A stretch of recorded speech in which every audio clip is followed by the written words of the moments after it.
Hello everyone.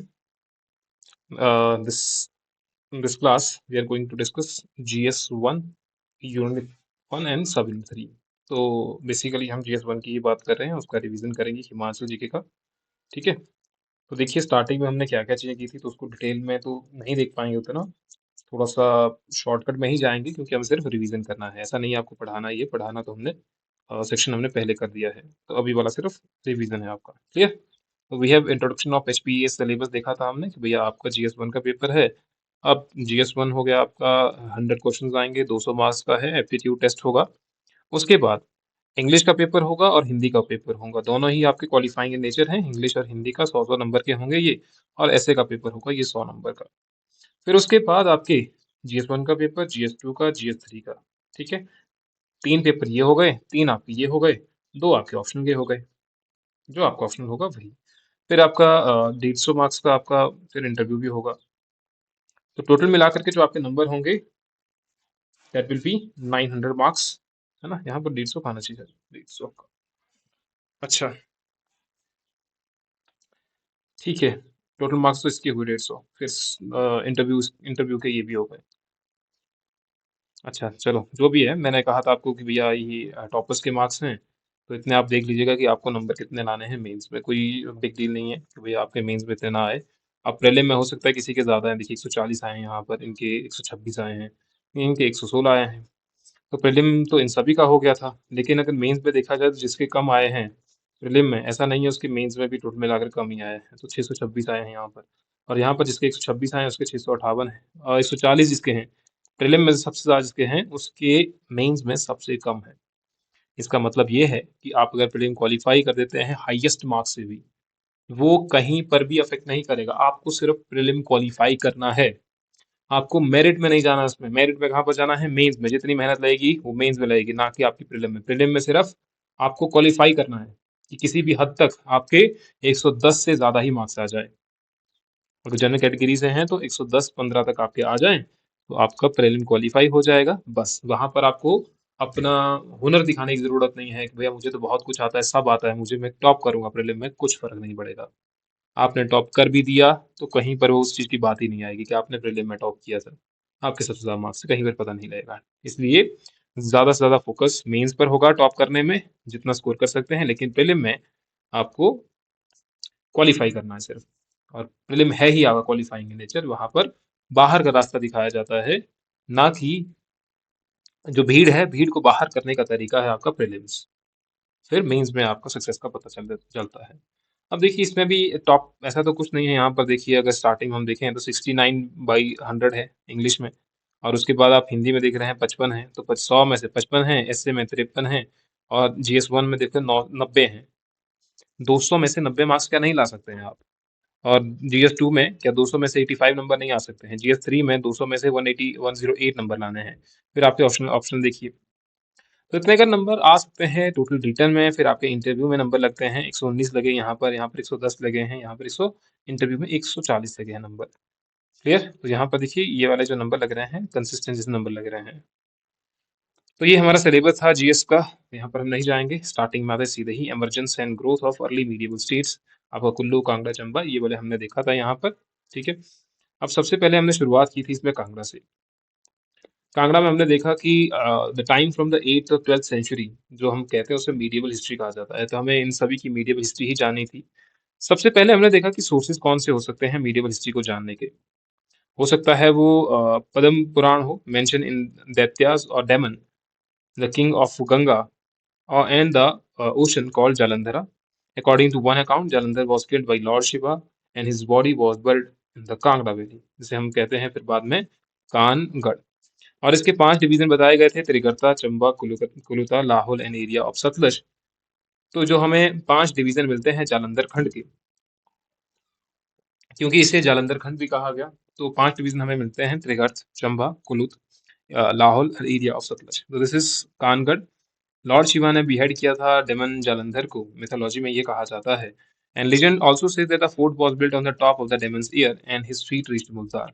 ये भी कई बार एग्जाम में क्वेश्चन पूछा गया है कि भाई उसके पाँव कहाँ तक पहुंचे, तो मुल्तान तक पहुंचे। तो और उसके कान जो हैं, कानगढ़, ठीक है, जहां पर उसके कान गड़े हैं, कहाँ जहां पर उसके कान दबे हुए हैं, उसे हमने कह दिया Kangra. Trigarta was a kingdom mention in the epic Mahabharata, mention किया गया है। मुल्तान इसकी कैपिटल रही थी त्रिगर्ता की, with the original name Multan. Original नाम क्या था तब? मुलस्तान, सॉरी मुलस्तान था। And the territory of the Trigarta kingdom is around the three areas which is drain by three river, that is Sutlej, Beas and Ravi. However Cunningham ने तीन रिवर और बताई हैं इससे हट करके। वो तीन रिवर थी आपकी बाणगंगा, न्यूगल एंड कुराली। तीन रिवर कौन सी थी? Banganga, Neugal and Kurali. And Kangra priestly state was reportedly found in mythical antiquity with mention of the Raja Bhumi Chandra in 4300 BC. सुशर्म चंद्र जो आपके 234th किंग थे of the dynasty fought with the Pandavas on behalf of Kauravas during Mahabharata. He was credited with building the Nagarkot fort. This is important. And Trigarta capital was moved from Jalandhar to Nagarkot in Kangra in 1070 AD. तो 1070 AD में capital को shift कर दिया गया था जालंधर से नगरकोट के लिए। And Trigarta first find mention in the Panini's, जो पाणिनी के वर्क में है उनमें मेंशन मिलता है 5th सेंचुरी। कब मिलता है? 5th सेंचुरी बीसी में मिलता है। Who called the inhabitant of the Trigarta as Ayudhajivi जंगा। क्या कहा उन्हें? Ayudhajivi Sangha. This is important for the exam, ये कई बार पूछा गया है। आयुधजीवी जंगा सबसे पहले मेंशन कहाँ मिलता है? तो पाणिनि में 5th सेंचुरी बीसी उनके वर्क में मिलता है एज अ मार्शल रिपब्लिक। ये जो आयुधजीवी संघा है, आयुधजीवी युद्ध, युद्ध से आप कर सकते हैं, वे युद्ध से कुछ करते थे, वो संघ था उनका एक, तो ये मार्शल रिपब्लिक था। And also mention confederation of the six state, जिसे कहा गया त्रिगर्ता शास्त्रा। और ये त्रिगर्ता शास्त्रा कौन कौन से थे? एक आपका कुंडा पर था, दंडकी, कौरष्ठगी, जलमानी, ब्रह्मगुप्ता एंड जानकी। एक स्कॉलर, कुछ एक स्कॉलर है जिन्होंने ब्रह्मगुप्ता को कंसीडर किया है भरमौर, बाकी सभी का मालूम नहीं है कि ये कौन कौन से थे। तो त्रिगर्ता इंक्लूड 6 गणाज, जिसमें आपके ये 6 गण थे, इसमें से एक ही का पता है सिर्फ। देन आपका समुद्र गुप्त का इन्वेजन होता है। Along with the Greeks, the following were the mentions as Vratyas, Kshatriyas और मलेच।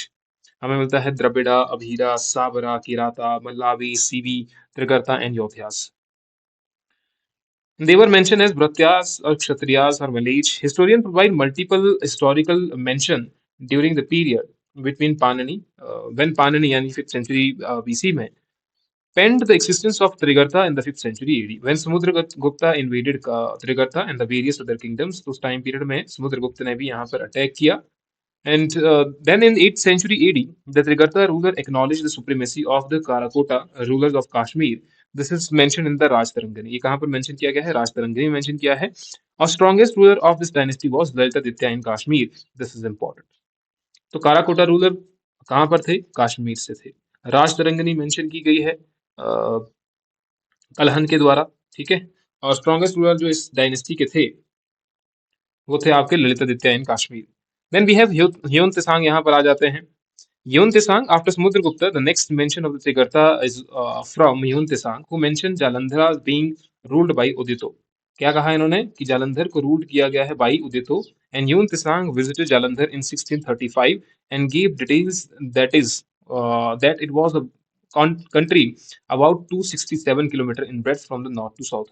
तो जो समुद्रगुप्त गया, तो समुद्रगुप्त के बाद आपके त्रिगर्त का मेंशन अब मिलता है यून तिसांग के राइटिंग्स में। और यून तिसांग ने मेंशन किया है कि जालंधर जो रूल किया जा रहा था उस समय, वो उदितो के द्वारा रूल किया जा रहा था।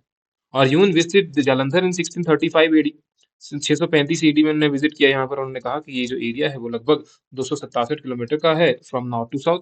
तो दीज आर द हिस्टोरियंस। पानी कल आएगा, मैंने इससे कहा था ट्रिक आप याद रखिएगा। This is the trick to remember the historians. पानी यानी कि पाणिनि के अष्टाध्यायी, कलहंस का राजतरंगिणी, अल उत्बी का Tarikh Yamini, Wilson abode of snow. तो this is all about the historians. Panini का अष्टाध्यायी, कलहन की राजतरंगिणी, अल उत्बी की तारीख यामिनी, और विल्सन का अबोर्ड ऑफ स्नो। तो यहाँ नाम तो उल्टा है यहाँ पर, अबोर्ड ऑफ स्नो सर, ठीक है, नाम तो ठीक है, Wilson abode of snow. This is important, याद रखिएगा एग्जाम पॉइंट ऑफ व्यू से, ठीक है। नेक्स्ट हमारे पास है जो यहाँ पर ब्रिटिशर ट्रेवल किए हिमाचल प्रदेश में, तो वो कौन कौन से थे? This is the trick to remember travellers of in Himachal Pradesh. वो थॉमस और थेवेनॉट फॉरनर मूर्ख बीच बाजार में माल लेकर के आए या माल सूखने लगे, ऐसा करके आप याद कर सकते हैं कि भैया वो भांग को जो है वो माल कहते हैं पहाड़ी भाषा में, आप देखिएगा कहीं पर भी। तो वो थॉमस और थेवेनॉट फॉरनर मूर्ख बीच बाजार में माल लेकर आए। तो वो यानी कि विलियम फिंच आया, उसके बाद थॉमस कैरियोट आया, फिर थेवेनॉट आया, फिर फोस्टर आया, फिर मूरक्राफ्ट आया, फिर विगने, फिर वर्नीज, फिर मेल्डिकोट एंड फिर आपका Arthur. This is important trick to remember. The British traveller in Himachal Pradesh, वो थॉमस और थेवेनॉट फॉरेनर मूर्ख बीच बाजार में माल फूकने लगे। तो ये हमारे लिए जरूरी हो गया, ट्रिक याद रखिएगा। Next is Sultan of Muhammad of Ghazni. In December 1008 AD, Sultan Muhammad marched from the Ghazni to fight against the confederacy of the Hindu states under the leadership of the Punjab ruler Anandapala. In a pitched battle was found between the उदामपुरा, तो ये भी आप नाम याद रख सकते हैं, उदामबर उधामबंदरपुरा। Muhammad routed the Confederate forces and achieved the complete victory. उसके बाद Hindus fled towards the Nagarkot in Kangra. The victory opened for the way to Muhammad's further advance into the Himachal hills, into the fort Bhimnagar, which was the only noted for its strength, but also its untold wealth stored in the temple there since times immemorial. तो वो जो वहां पर रास्ता था इनके लिए मिल गया था कि भाई यहाँ पर जो मंदिर है, एकमात्र ऐसा मंदिर था जहाँ पर बहुत सारा सोना था यहाँ पर। And the sole purpose of the Mohammad to raid Nagarkot seems to be to loot the immense treasure and the precious jewels that were offered in the temples by the rich devotees. So this is important also. फिर आपका Mohammad left a garrison in the fort on his departure, which probably lasted till 1043 AD. तो लगभग 1043 तक वो इधर रहे, जो इन्होंने थोड़ी सी फोर्स यहाँ पर रखी जब मोहम्मद यहाँ से चले गया। At the close of the 12th century, when Shihabuddin Muhammad Ghauri encountered Prithviraj Chauhan in the Battle of the Rhine, तो पहली तराइन की बैटल हुई, फिर आपकी सेकंड तराइन ऑफ बैटल हुई 1192 में। The Katoch chief of the Kangra also acted one of the allies of the Prithviraj Chauhan. तो कांगड़ा के जो राजा थे उस वक्त के, उन्होंने पृथ्वीराज चौहान की हेल्प की।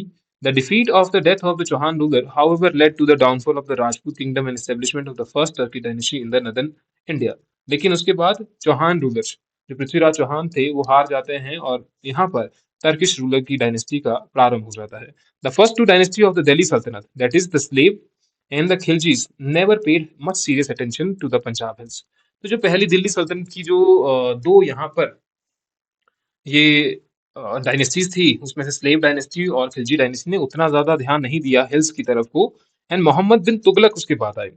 Mohammad bin Tughlaq and hill states, this is important. जब तुगलक आए, he was the first to cherish the dream of the conquering the neighboring countries. One of his project was sending an expedition against the hill chiefs of the Himalayas. फिर उसने एक Qarachil expedition किया of the sultan Mohammad bin Tughlaq has been regarded as a part of the Nagarkot expedition which was led in the year 1338.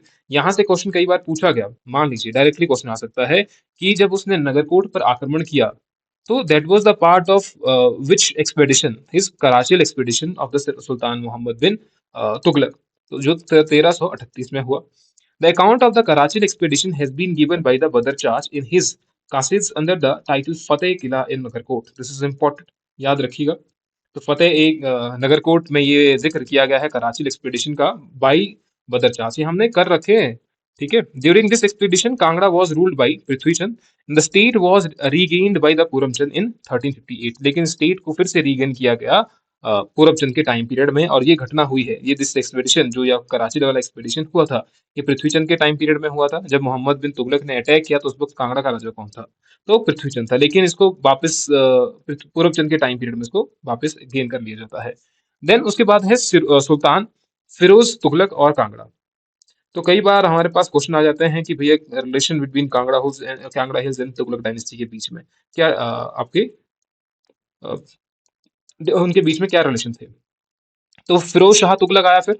The fort of Kangra was captured by Firoz Shah Tughlaq when it was ruled by Purabchand, क्योंकि इसने पूरबचंद ने फिर से regain कर दिया था 1351 में। Raja Rupchand during the early years of his reign set out with an army of raiding expedition and plundered the plains of the Delhi.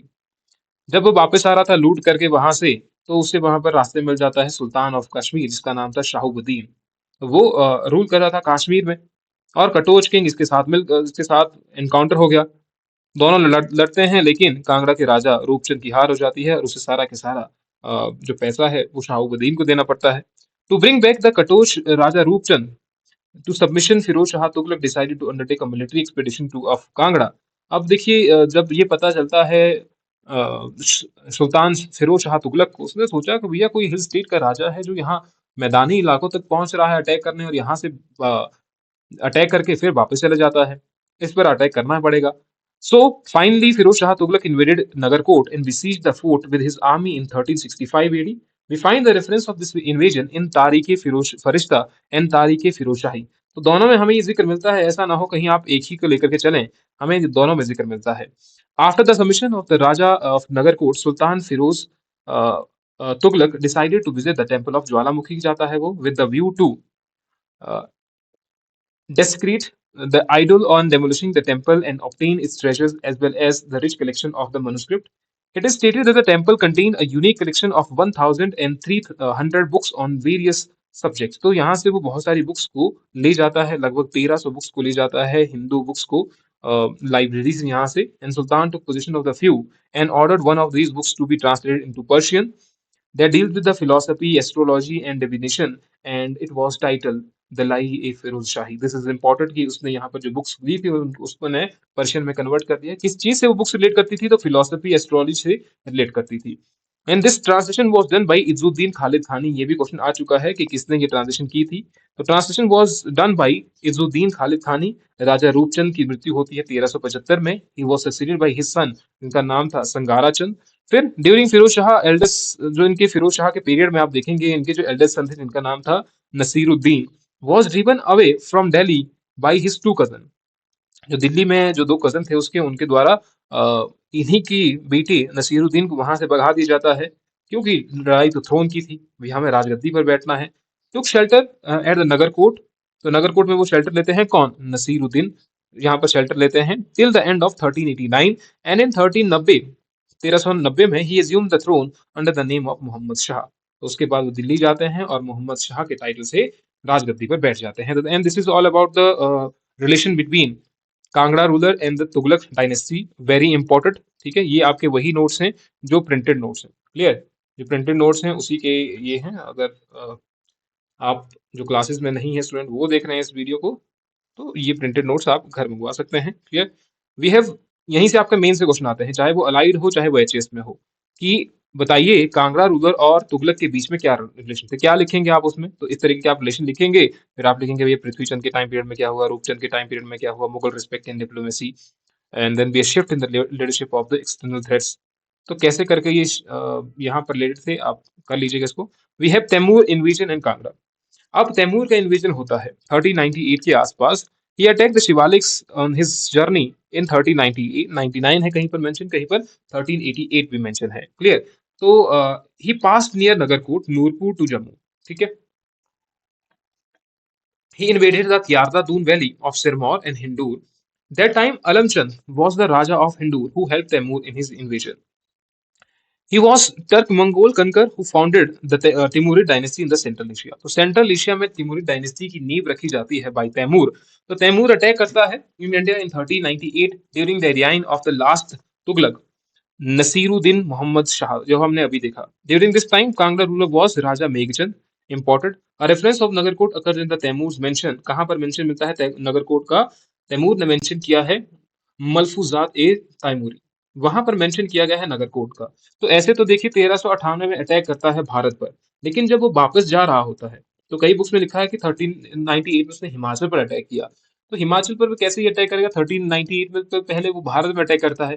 जब वो वापस जा रहा होता है 1399 में, during his return journey in 1398, he attack the Nagarkot portion और mention the this region in Malfuzat e Timuri में मेंशन किया जाता है। Next we have Himachal and Mughal ruler. अब मुगल्स का यहाँ पर मेंशन है। The political situation underwent a radical change under the Mughal empire.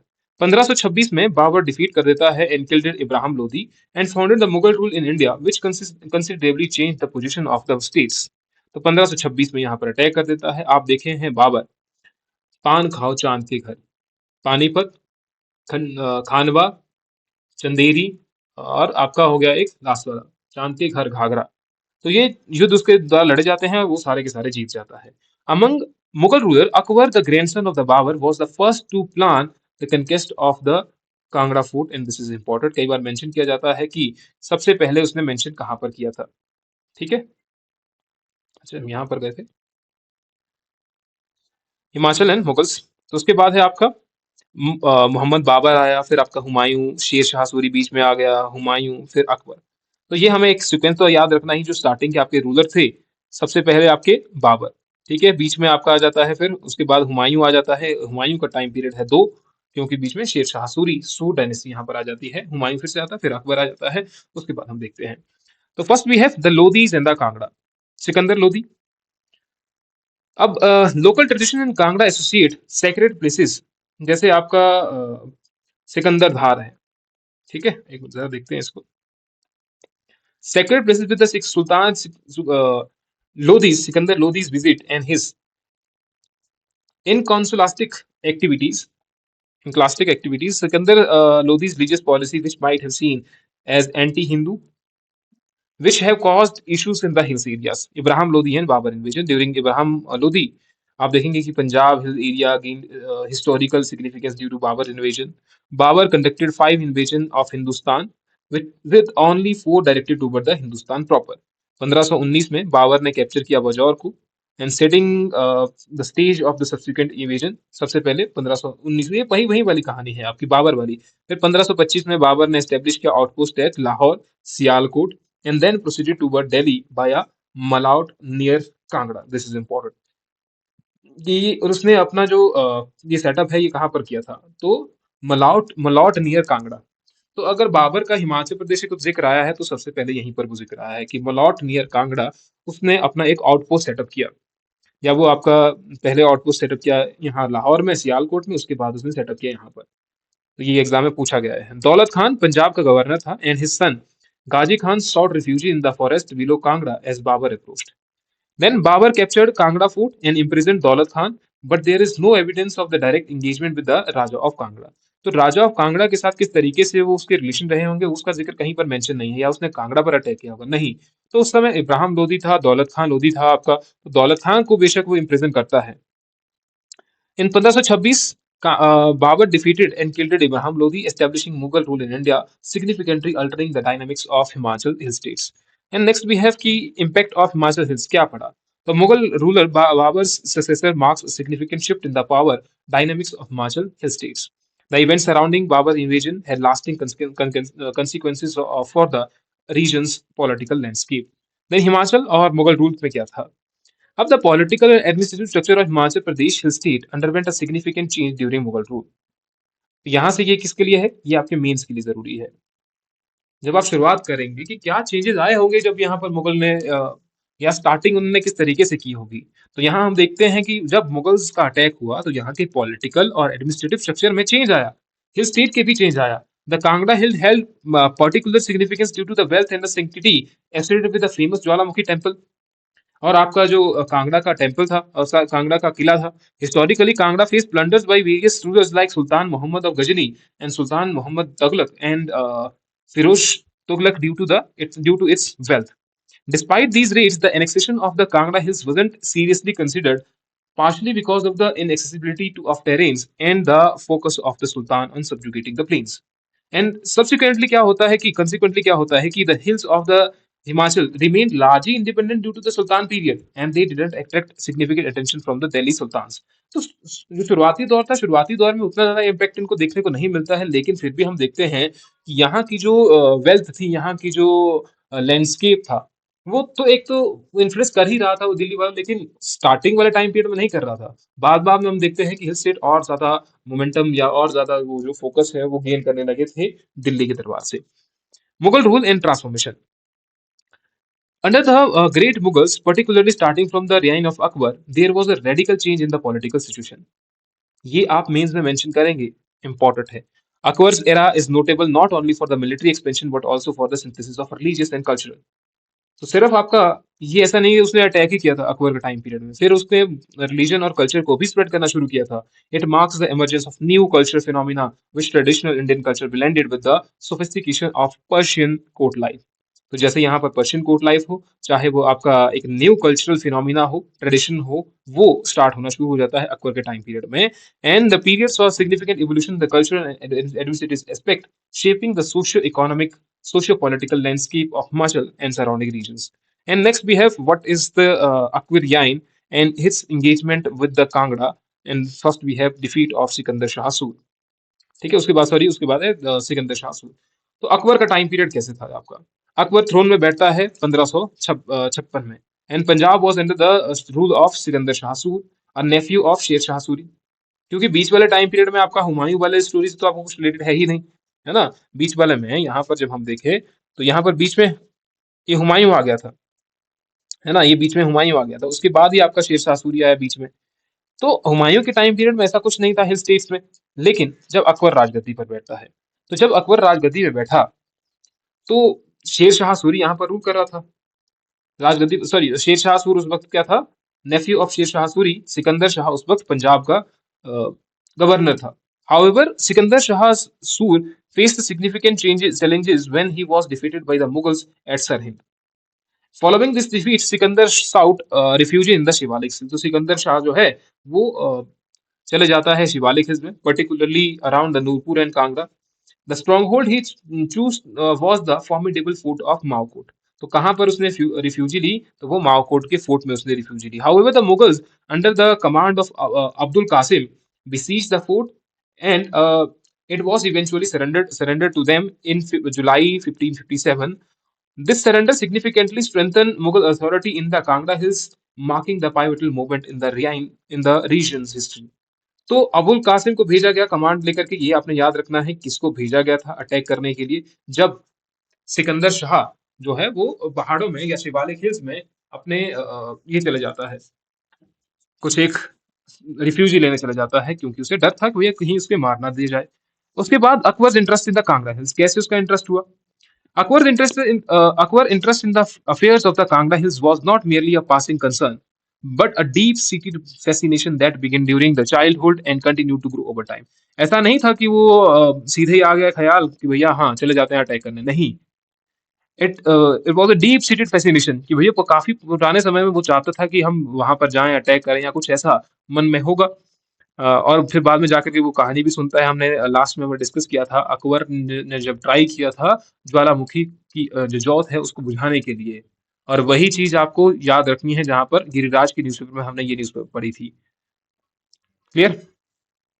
Now several campaigns were conducted by Akbar in the Kangra Hills, indicating his sustained engagement with the region. This interest underscores the strategic and the cultural significance that the Kangra Hills held during Akbar's rule. इसका conflict हो जाता है जयचंद के साथ, और फिर होता है राइज ऑफ विधिचंद। दो चीजें एक साथ में ही है, देखिए, एक को बाप को कैप्चर किया, बेटे का उदय हो गया कि भाई हम बाप का बदला लेंगे। तो वैसे ही कहानी कुछ यहाँ पर थी कि 1570 में जयचंद जब राजगद्दी पर बैठता है कांगड़ा की, लेकिन यहाँ पर अकबर उसे बिना किसी रीजन के, रीजन कहीं पर भी बुक्स में मेंशन नहीं दिया गया है, तो उसे दिल्ली बुला दिया जाता है। The reason was unclosed. This suspicions led to Jaichand being summon to Delhi where he was confined. तो वहां उसे वहीं पर रख दिया गया। अब उसे ये पता था कि अगर मैं दिल्ली गया तो हो सकता है मुझे वहीं पर रखा जाए, इसीलिए जयचंद ने अपने माइनर बेटे जिनका नाम विधिचंद था उसको अपने असिस्टेंट के जो गोपीचंद थे जसवाल के, उनके पास रख दिया। Clear? Vidichand managed to seize the throne, further complicating the situation in the Kangra region and leading to a direct confrontation with the Mughals ruler. जैसे जैसे वो विधिचंद बड़ा होता गया, उसने कहा कि भैया हमको अपना बदला लेना है, हमने अपने पिताजी का बदला लेना है जिनको वहां पर रखा गया, हो सकता है मार ही दिया हो। These events illustrate the complex dynamics and the power politics that characterize the relationship between the Mughal Empire and the local rulers in the Kangra hills during Akbar's reign. तो ऐसे ही जाकर के Akbar interest in the Himachal hills since childhood, ये वही वाला हो गया। And events in the Kangra hills, ये 2 बार हो गए शायद कॉपी पेस्ट। गोपीचंद के पास रख देते हैं। Emperor Akbar respond swiftly to the rebellion. जब उसने रिबेलियन स्टार्ट किया तो उसने बहुत ज्यादा ये तो नहीं किया, लेकिन फिर भी उसने भेजा खाने जहान हुसैन कुली खान को भेजा। किसको भेजा? हुसैन कुली खान को भेजा गया। Was appointed to lead the campaign with the objective of capturing Nagarkot and assigning to the Raja Birbal as a jagir. उसने कहा कि आप ऐसा कीजिए, नगरकोट को कैप्चर कीजिए इसको हुसैन कुली खान को भेजा गया। हुसैन कुली खान को भेजा कि भैया आप जाओ जरा कैप्चर करो उस एरिया को और राजा बीरबल को वो जागीर में दे दो। However, the siege of the Kangra was interrupted by the news of another rebellion in Punjab that was led by Ibrahim Hussain Mirza, complicating the situation. अब क्या हुआ कि जो उनके ही कजन थे, अकबर के ही कजन थे, उन्होंने अटैक कर दिया, जिनका नाम था अब्राहम हुसैन मिर्जा। वो अटैक कर देते हैं यहाँ पर। तो इसलिए अब हुसैन कुली खान को वापस जाना पड़ता है कि भैया सिचुएशन को और ज्यादा हैंडल करना पड़ेगा, तो उन्हें फिर यहाँ से वापस जाना पड़ता है और ये सीज पूरा नहीं हो पाता है। Total mulls contribution and Akbar's expedition. Now क्योंकि बीरबल को तो वादा किया गया था भाई हम तुमको जागीर देंगे। अब जो टोडरमल थे अकबर के finance minister played a crucial role in the permanent settlement of the village in the Kangra region in 1573। अब भेजा जाता है टोडरमल को। This settlement enhanced Mughal revenue from the area as evidenced by the Totamer's famous remarks of Akbar. Additionally, Akbar's expedition to Kabul in 1581 AD provided him with the insight into the cultural practices of the Kangra region, including visit to the Devi temple and witnessing sacrificial rituals. During his expedition, Akbar noted several supernatural phenomena associated with Kangra, including miraculous healing and the fort's impregnability. His attempts to test the power of the goddesses at the temple ultimately led to the reverence and offerings, highlighting the spiritual significance of the Akbars in reign in the Akbar rise. तो यहाँ पर वो माता का भगत बन जाता है, वहां पर सोने का छत्र चढ़ाता है, लेकिन वहां पर जब वो छत्र चढ़ाता है तो उसे ये क्या कहते हैं अहंकार हो जाता है कि भैया हमने तो सोने का छत्र चढ़ाया, ऐसा कोई छत्र चढ़ा नहीं सकता है। लेकिन माता उस सोने के छत्र को किसी दूसरे ही मेटल में कन्वर्ट कर देती है, जिसका पता आज तक भी साइंटिस्ट नहीं लगा पाया है कि ये कौन सी मेटल में तब्दील हो चुका है। And this is important. Now this is relationship between the Akbar and the hill states, जो आप मेंस के लिए क्वेश्चन है ये, ठीक है, मेंस का क्वेश्चन है ये। Next we have emperor Jahangir encounter with Kangra. During Emperor Jahangir, Kangra became a focal point of the Mughal ambitions, marked of multiple attempts to subdue the region and its formidable fort. Trilok Chand reign में आप देखेंगे 1605 में जब जहांगीर राजगद्दी पर बैठते हैं, Kangra was under the rule of Tilok Chand, Tilok नहीं त्रिलोक चंद है। This mark the beginning of the Jahangir interaction with the Kangra region. First attempt किया गया 1615 में, जहांगीर ने मुर्तजा खान को भेजा, the governor of Punjab and Surajmal and son of Raja Basu of the Dhameri Nurpur. तो ये कौन था? नूरपुर की राजा ही मान लीजिए आप, ठीक है। सूरजमल और मुर्तजा खान को भेजा गया कि भैया आपको कांगड़ा पर अटैक करना है, लेकिन सूरजमल चाहता था कि भैया मुगल जो टेरिटरी है वो यहाँ पर अटैक ना कर पाए, इसलिए वो डिस्प्यूट कर देता है विद मुर्तजा खान के साथ, झगड़ा कर लेता है और यहाँ से सूरज को वापस भेज दिया जाता है। आप जो अटैक करने जा रहे थे, अटैक सबसे वापस नहीं दिया जाता है, भैया रहने देते हैं। फिर सेकंड अटेम्प्ट हुआ 1617 में। अब राजा Surajmal sought permission from the Jahangir to resume the campaign to capture Kangda Fort upon his return from the Deccan. Prince शाहजत, अच्छा यहाँ से जब उसको वापस बुलाया गया था तो उसको डेक्कन भेज दिया गया, अब फिर से उसको वापस भेज दिया जाता है डेक्कन से। प्रिंस शाहजत अपॉइंटेड सूरजमल एंड शाह कुली खान मोहम्मद तकी। अब क्या भेजा? मोहम्मद तकी और आपके सूरजमल को भेजा फिर से। However, Surajmal ulterior motives led to a conflict with Taki, resulting in Taki's recall by Jahangir. तो जहांगीर को फिर से वापस बुला दिया जाता है, जहांगीर के द्वारा फिर से इनको वापस बुला दिया गया। Now we have defeat of Surajmal and siege continuation. Despite initial setbacks, Raja Vikramjit was sent to intensify the siege of the Kangra fort. Upon hearing the Surajmal rebellion, Jahangir dispatched Abdul Aziz to suppress the rebels. तो rebels को suppress करने के लिए अब्दुल अजीज को भेजा गया और कांगड़ा को फोर्ट को कैप्चर करने के लिए राजा विक्रमजीत को भेजा जाता है। Now Surajmal was eventually defeated and forced to flee to Chamba, where he died. अब सूरजमल जो है वो चंबा भाग जाता है, क्योंकि उसने तो राजा के खिलाफ ही विद्रोह कर दिया था ना कि हम अटैक नहीं करेंगे। The siege continued under the leadership of the Vikramjit, aided by the Surajmal's brother Jagjit Singh. तो ये आप याद रखते हैं, जगत सिंह जो सूरजमल के भाई थे, उन्होंने अब हेल्प की थी, क्योंकि जो सूरजमल थे उन्होंने तो विद्रोह कर ही दिया था। After enduring a siege lasting for 14 months, Kangra fort fell to Mughals on 16th of November 1628। This is important date कि कब उसको कैप्चर कर दिया गया था, marking a significant triumph for Jahangir reign and solidifying Mughal control over the Kangra region. ठीक है, 3 attempt हुए यहाँ पर। उसके बाद Jahangir desire to visit Kangra fort in 1622। जनवरी 2022 में आप देखेंगे कि emperor Jahangir express the keen desire to visit the Kangra fort following his conquest. तो अब सोचा कि जहांगीर ने कि हम भी वापस चले जाते हैं, जरा देखते हैं क्या कैप्चर किया उन्होंने। तो यहाँ पर आते हैं वो, और यहाँ से देख करके उसको खुश हो जाते हैं। The period following Jahangir conquest witnesses resistance from the Kangda chief, plunging Kangra into a dark phase of the history. Notable figure like Chandrabhan emerged the prominent adversaries. तो ये सारी चीजें यहाँ पर हो रही थी उसके टाइम पीरियड में, और साथ ही साथ में चंद्रभान का evasion. Despite concerted efforts of the Mughal forces to capture him, Chandrabhan managed to evade and capture the retreating deep into the rugged terrain of the Dhauladhar hills. जब इसको कैप्चर कर लिया गया तो यहाँ से चंद्रभान जो है वो जंगलों में भाग गए थे, और जंगलों में भाग के वहां से वो गोरिल्ला वॉर करने लगे। And his ability to evade capture earned him the moniker that is Chandrabhan का टीला, रिफ्लेक्टिंग हिज एल्यूसिव नेचर कि वो जंगलों में जाकर के वो अटैक करने लगे थे। तो Chandrabhan employed guerrilla warfare tactics including ambushes and hit and run attacks and harass and weakens imperial forces. His persistence is waging unconventional warfare posed a significant challenge to Mughal authority in this region. तो ये उनके लिए एक चंद्रभान जो है वो एक problem बन चुके थे उस रीजन में उस वक्त की। तो अब देखिए क्या होता है फिर। अच्छा, ये हमारे इंपॉर्टेंट पॉइंट है, relation between Jahangir and the Kangra. तो ये आप मेंस के लिए जरूरी है ये आपका। फिर आपका औरंगजेब का टाइम पीरियड आता है। During Aurangzeb reign, or Kangra witnesses persistent guerrilla warfare and a transition in leadership, leading to changes in the Mughal administration and the relationship between Hill Rajas and Mughal emperor. Upon Aurangzeb's accession to the throne in 1658, Chandrabhan continue ही कर रहा था मुगल के खिलाफ जो warfare चला रहा था। Despite the change in the leadership, the struggle against Mughal authority persisted. Following the capture and demise of Chandrabhan in 1660, अंत में जाकर के 1660 में उनको कैप्चर कर ही लिया आखिरकार, और कांगड़ा के राजा likely to realize the futility of resistance and potentially accepted subordinate rule of the Kangra जागीरदार, अब मुगल जागीरदार। तो इन्होंने, अब कांगड़ा में तो ऐसा कोई पावरफुल था नहीं उस वक्त के लिए, तो इन्होंने कहा कि ठीक है, हम मुगल्स की जो अधीनता है वो स्वीकार करते हैं। And Chandrabhan was succeeded by his son Vijay Ramchandra, who assumed the throne और leadership in 1660s। तो 1660 में वो फिर नेक्स्ट वाले आ जाते हैं। Then Mughal administration in the Kangra under Aurangzeb.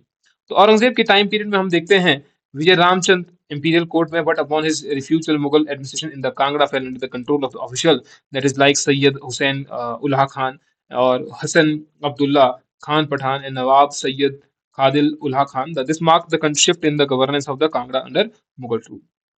ठीक है, उसके बाद relation between rajas and the Mughal emperor. Hill rajas के बारे में थोड़ा सा ही जिक्र किया हुआ, ये इंपॉर्टेंट नहीं है। फिर आता है कांगड़ा अंडर संसाचल। क्लियर कि कांगड़ा संसाचल के अधीन किस तरीके से रहा था, इसको हम करेंगे नेक्स्ट वीडियो में डिस्कस। अभी के लिए इतना ही है, रिवीजन आप कीजिए इसका। ठीक है, काफी आज के लिए। नेक्स्ट वीडियो में आपसे मिलेंगे, फिर वहां से आगे कंटिन्यू करेंगे। चलिए मिलते हैं आपसे नेक्स्ट वीडियो में। Till then, thank you.